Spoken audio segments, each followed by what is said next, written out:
Looking your absolute best doesn't have to cost a lot. You don't have to do a lot to look your absolute best. I'm starting off with my bare face. First off, I'm moisturizing my lip. Don't want to cross your lip. And next, I'm using a moisturizer. Regardless of your skin type, always use the moisturizer to moisturize your face.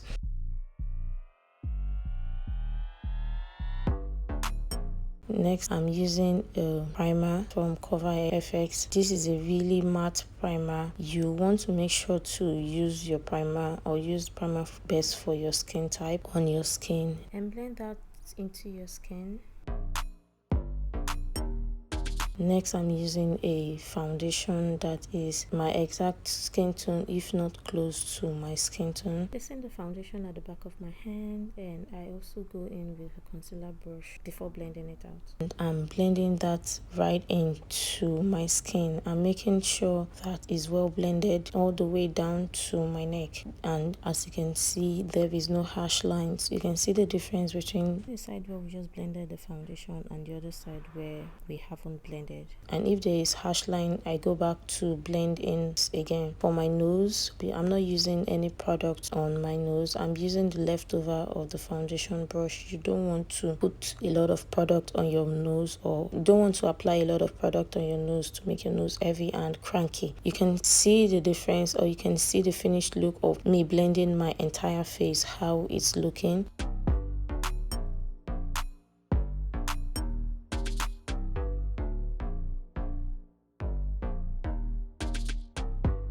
Next, I'm using the concealer from Juvia's Place, and I'm using this concealer that is one shade lighter than my skin tone, and I'm applying the concealer in the areas where I want to highlight: my forehead, the bridge of my nose, my under eye. And I'm using a damp beauty sponge. Do not use a dry beauty sponge because you won't blend your makeup perfectly. And to blend my concealer, I'm blending from the edges to spread it out,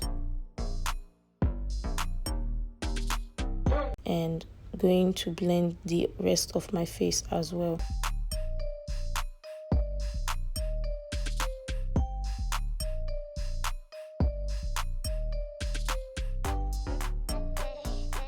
And when I'm done doing that, I'm going to use my brush. So you'd see a lot of blending process in this video. That's because to look your absolute best, you have to do a lot of blending process, and that is where the work is. So anywhere I see that there is harsh line, I'm gonna use my brush to blend that right in. And I'm using a cream blush today, and I'm placing the cream blush at the top of my cheekbone, and I'm blending that all the way right to the temples.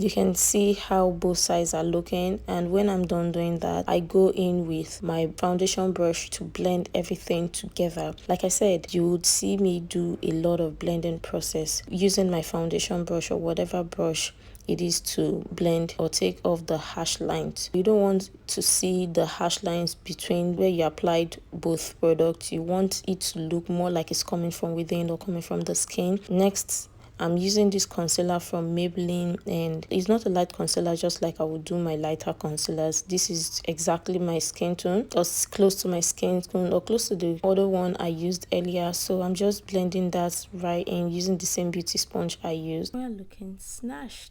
And I go over to use my brush blush to blend it, because when blending the concealer almost took away from the blush, and I'm using my blush brush to blend it out, and I'm also using my foundation brush to blend everything out again, because like I said, you don't want no harsh lines. And you can see how my face is looking, and you're looking natural. Next, I'm using the powder from Black Opal. This is their deluxe finishing powder.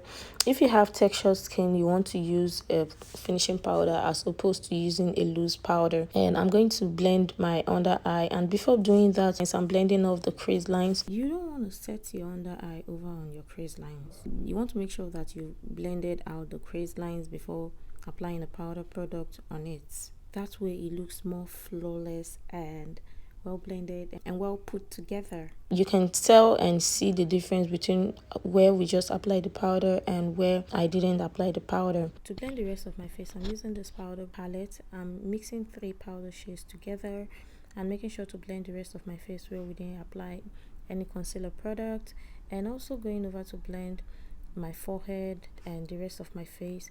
And next I'm gonna use a bronzer to bronze up my face, just to warm up my face a little bit. We're not doing too much because I didn't actually contour my face, so we just want to add some warmth or bring back some warmth to our face. I'm also going to be contouring my nose. We're not going to be omitting that because, as you can see, we don't have the snatched looking nose, and we want to bring back our nose to look really snatched and put together. I'm also going to go back in with my powder brush to blend everything together.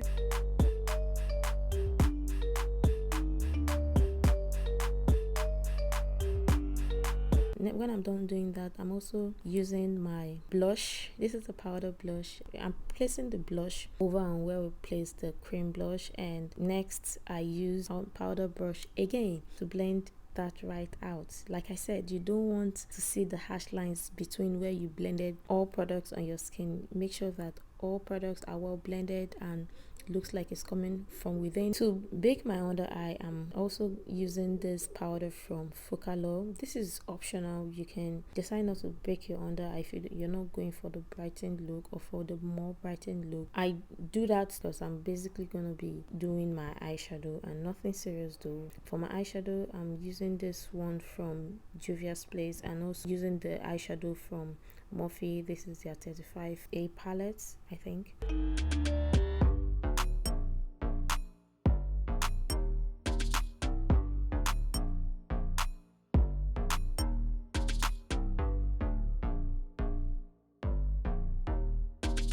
And when I'm done doing that, I go over to use my liner, and I'm using a gel liner for this look, and I'm using a brown gel liner, and specifically because we're not doing a glammed look, we're going for a really natural, subtle look. Especially if you want to look your absolute best for your everyday, you don't want to wear a black liner. You can opt for a brown liner, and brown liner is the absolute combo for this type of makeup. For my waterline, I used a brown liner, but I figured using a blue liner would bring out this makeup look best and bring out my eyes, open up my eyes more.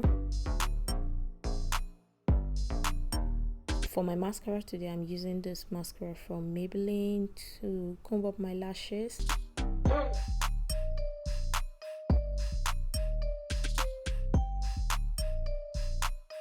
To dust off the excess powder, I'm using the exact same powder I used to set my under eye previously, the one from Black Opal, and I'm going to dust off the excess powder. I'm pressing that in because we actually didn't have fallout, so I'm pressing that in. But if you do have fallout, you dust it off and use another powder to blend your under eye again.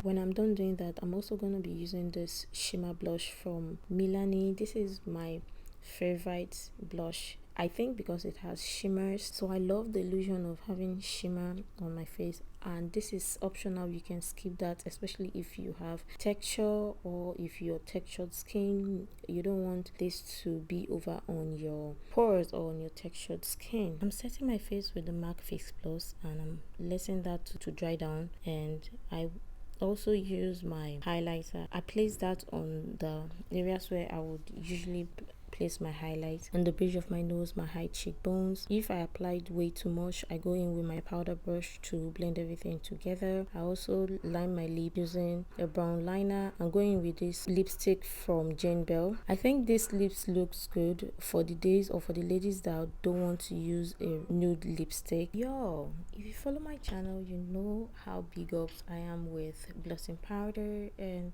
to finish up this look, I'm using this blushing powder from Black Opal, placing that over on the areas where we tend to produce more oil. And this is the finished look. This is how we're looking. I hope you enjoyed this video.